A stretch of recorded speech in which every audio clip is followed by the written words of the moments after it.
So thank you very much for inviting me to this edition of the CRI conference. I think this is becoming a very important meeting for sport cardiology in Europe. In 2006, we provide data concerning the trends of sudden cardiovascular death in young competitive athletes after implementation of pre-participation screening program that was the only example of a universal pre-participation screening, mass screening for young competitive athletes in Italy. You know the protocol. All individuals embarking in competitive sport activity must undergo a first-line examination, including family, personal history, physical examination, 12-hour ECG. Only those with positive findings at pre-participation evaluation undergo further examination in order to confirm or exclude the suspicion of cardiovascular disease. So these are our data. The screening was launched in Italy in 1982, and before screening was launched, the incidence of sudden cardiovascular death in our population, in our competitive athletes, was roughly 4 per 100,000 athletes per year, and after 24 years of pre-participation screening, declined to 0.4 per 100,000 athletes per year. That means a mortality reduction by 90%. By comparison, there were no change in the trends of sudden cardiovascular death among the unscreened, non-athletic young population of the same region of North Italy. Another important point, another important result of this study was that there were fewer deaths because there were fewer cases of sudden death due to cardiomyopathies, namely hypertrophic cardiomyopathy and arrhythmogenic right ventricular cardiomyopathy. These were the leading causes of sudden death in our young population. You can see here that after 24 years of screening, sudden cardiovascular death due to these cardiomyopathies declined dramatically. So what about 10 years onwards about screening in our region? First of all, I would like to update our mortality rates. So we reviewed the data concerning the incidence of cardiac arrest in our young population during the last 5 years.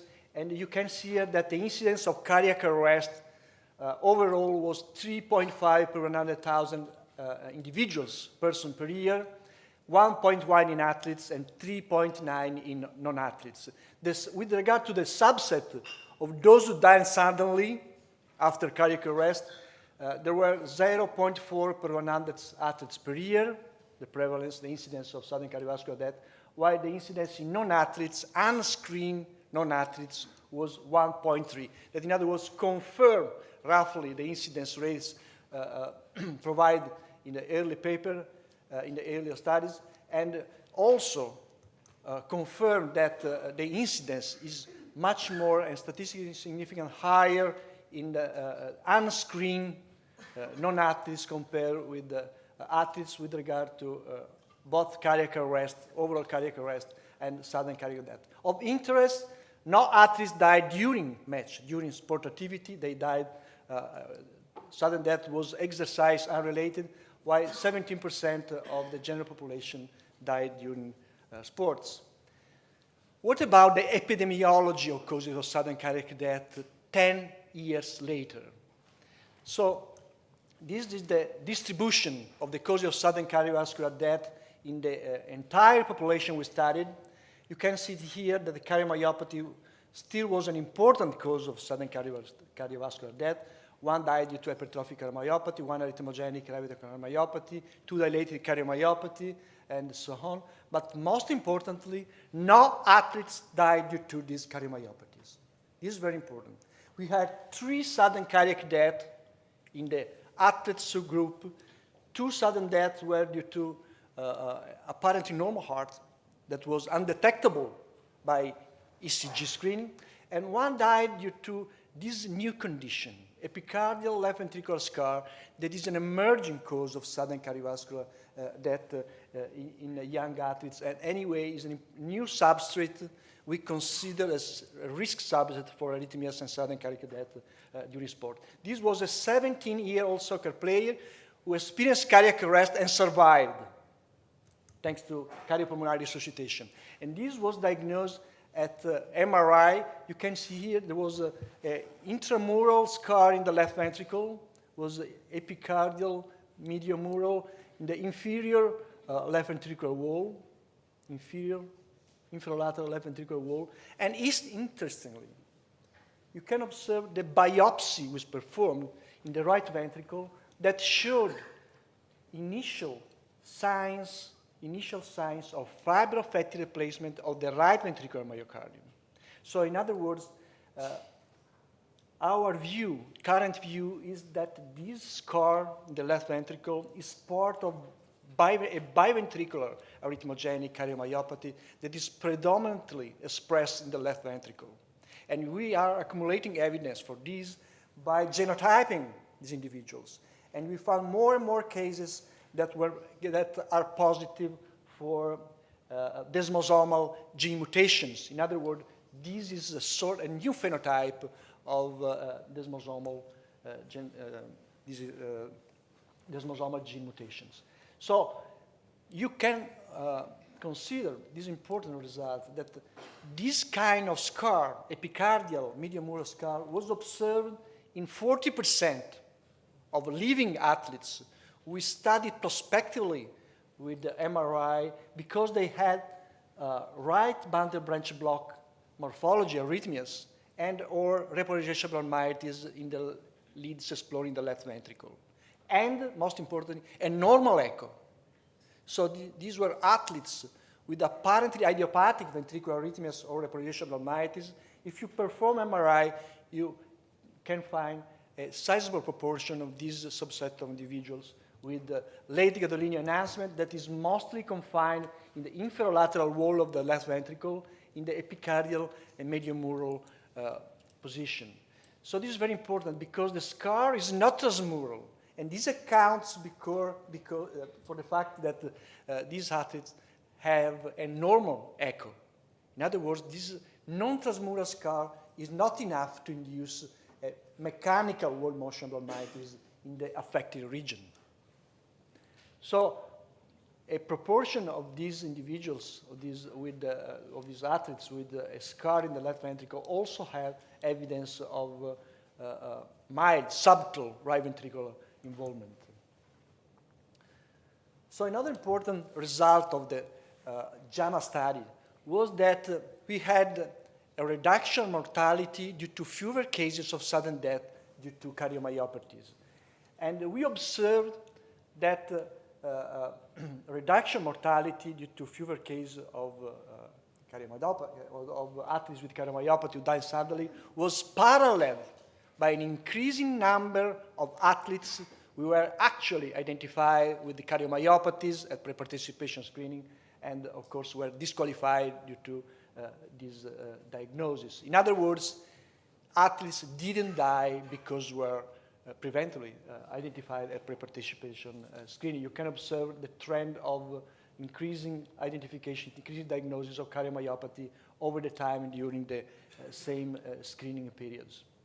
So we evaluated the follow-up, the long-term follow-up of these individuals that were disqualified at pre-participation screening, mostly those with cardiomyopathies. And we didn't observe, we didn't observe a difference with the normal population of the same age in the Veneto region of Italy. In other words, the survival curves overlap those of athletes disqualified because of this condition and the normal general population.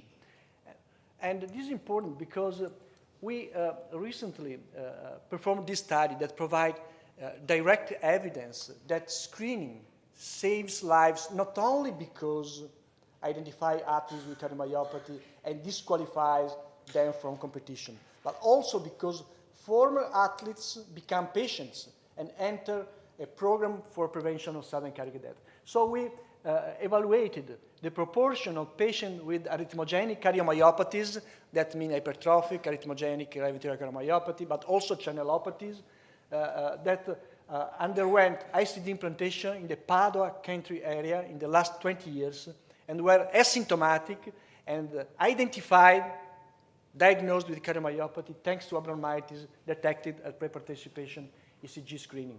And we also studied how often shock therapy was life-saving during a long-term follow-up in this patient subgroup.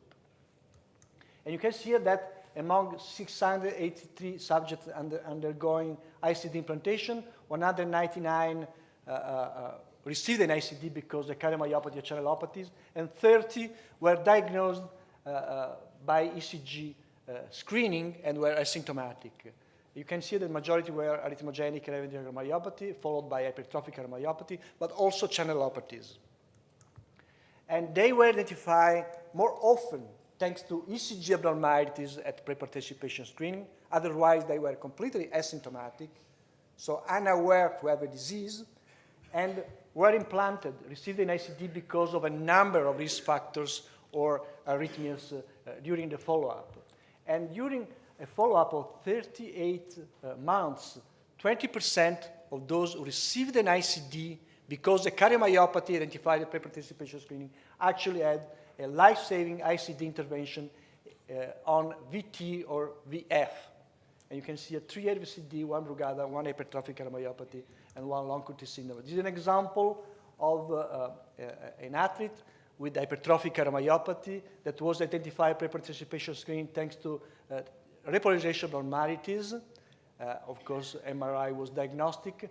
Received an ICD because of syncope during the follow-up, and the ICD had an appropriate intervention against ventricular fibrillation over the follow-up. So a sizable proportion of patients undergoing prophylactic ICD implantation in our Padua country area because of the risk cardiomyopathies, channelopathies, were young individuals who were identified at pre-symptomatic phase thanks to pre-participation athletic ECG screening. So ECG screening is a life-saving strategy which successfully allows early identification of a symptomatic patient with potentially lethal arrhythmogenic cardiomyopathy, channelopathies, and subsequent prevention of sudden cardiac death by ICD therapy. This is important because, as we said, the prevention of sudden cardiac death not only is the result of disqualification, but also is the result of subsequent close follow-up and clinical management.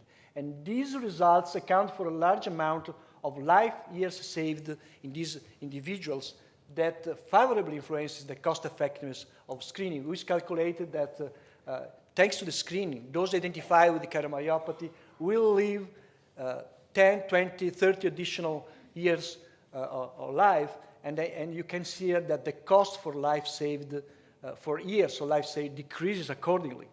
So if you consider that thanks to the diagnosis performed at the pre-participation screening, these individuals undergo a program for sudden cardiac death prevention, they have a long life expectancy. Finally, I think one of the most important results 10 years onwards was the improving the specificity of pre-participation ECG screenings that favorably influences the cost effectiveness of the screening. According to our result in 2006, roughly we had 10% of false positive after first-line examination and further evaluation for our diseases. So this figure has the potential to decrease over the time, thanks to a more appropriate interpretation of the electrocardiogram at pre-participation screening. This was the first document addressing the problem of a proper identification of ECG abnormalities. You are confident with this classification. We classified in the group 1 common and training-related ECG changes, those that are related to the adaptation of heart, the cardiovascular system, to exercise. And in group 2, those abnormalities that are uncommon for athletes, are training unrelated and probably associated with increased risk of cardiovascular death, and require, only this second group requires further examination in order to confirm or exclude an underlying cardiovascular disorder. This document was followed by other documents from the US, the Stanford and the Seattle document, but their recommendations were most often based on consensus. So this document provided a consensus recommendation. In the last years, instead, there was a number of new data confirming or extending our evidence about the classification, the interpretation of the athlete ECG. You can see here that thanks to the Italian, but most importantly to the St. George's studies, now we can propose this new classification of the ECG interpretation. In other words, you can see here the group one is the same and includes training-related ECG abnormalities that are more common in athletes than in cardiomyopathy, definitely. So training-related, are benign, don't require further examination. The group 2 includes uncommon training and training-unrelated ECG abnormalities. We can further classify this group 2 abnormalities in major, that are those that are uncommon and training-unrelated, that are more common, that are uncommon both uncommon in athletes and in cardiomyopathies, but common in cardiomyopathies. In other words, there is a clear difference between athletes and the cardiomyopathies, and probably they have a great probability to be associated with the cardiomyopathy. But we also consider a second subgroup of a minor group 2 abnormalities that include abnormalities that are both uncommon in athletes and in cardiomyopathies. So this is important because we have to decide how to handle these ECG abnormalities. The English group suggested to consider group 1, so group 1, so don't require further examination if they are present in isolation, and instead to be considered potentially at risk and requiring further examination if are present 2 or more, so are more than 1 abnormalities. I think that when deciding how to handle these ECG abnormalities, we should consider that in assessing the double-edged duality of the ECG pre-participation screening, cost versus effectiveness, it is critical to consider that prevention is not about saving money, but it's about saving lives. Thank you for your attention.